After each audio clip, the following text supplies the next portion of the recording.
أعوذ بالله من الشيطان الرجيم. بسم الله الرحمن الرحيم.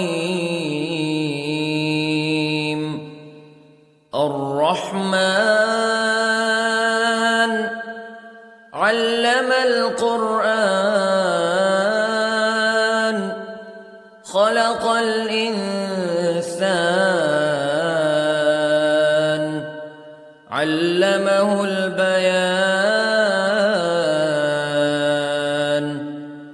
الشمس والقمر بحسبان والنجم والشجر يسجدان والسماء رفعها ووضع الميزان ألا تطغوا في الميزان وأقيموا الوزن بالقسط ولا تخسروا الميزان. والأرض وضعها للأنام فيها فاكهة والنخل ذات الأكمام والحب ذو العصف والريحان فبأي آلاء ربكما تكذبان. خلق الإنسان من صلصال كالفخار وخلق الجان من مارج من نار فبأي آلاء ربكما تكذبان. رب المشرقين ورب المغربين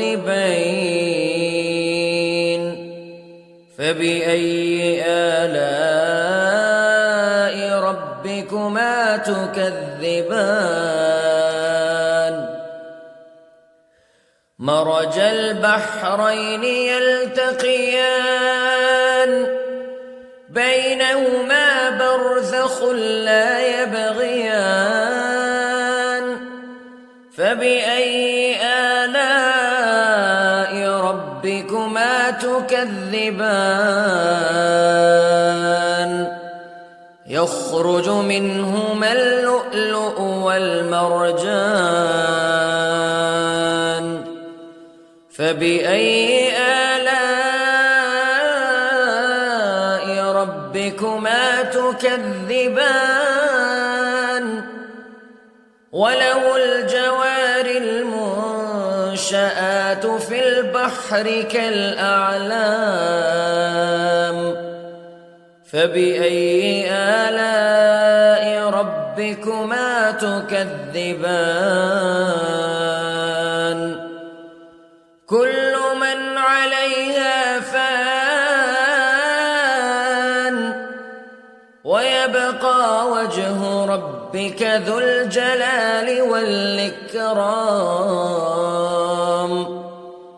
فبأي آلاء ربكما تكذبان.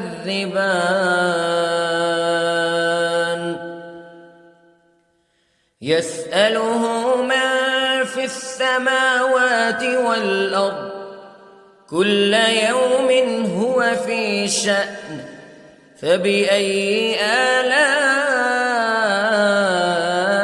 ربكما تكذبان. سنفرغ لكم أيها الثقلان فبأي آلاء ربكما تكذبان.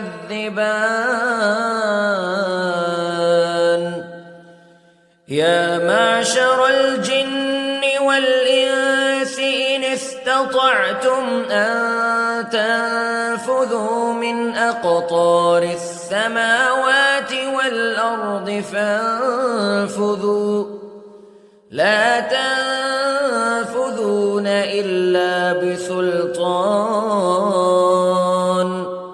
فبأي آلاء ربكما تكذبان يرسل عليكما شواظ من نار ونحاس فلا تنتصران فبأي آلاء ربكما تكذبان فإذا انشقت السماء فكانت وردة كالدهان فبأي آلاء ربكما تكذبان فيومئذ لا يسأل عن ذنبه إنس ولا جان فبأي آلاء ربكما تكذبان يعرف المجرمون بسيماهم فيؤخذ بالنواصي والأقدام فبأي آلاء ربكما تكذبان هذه جهنم التي يكذب بها المجرمون يطوفون بينها وبين حميم آن فبأي آلاء ربكما تكذبان ولمن خاف مقام ربه جنتان فبأي آلاء ربكما تكذبان ذواتا أفنان فبأي آلاء ربكما تكذبان فيهما عينان تجريان فبأي آلاء ربكما تكذبان فيهما من كل فاكهة زوجان فبأي آلاء ربكما تكذبان متكئين على فرش بطائنها من استبرق وجنى الجنتين دان فبأي آلاء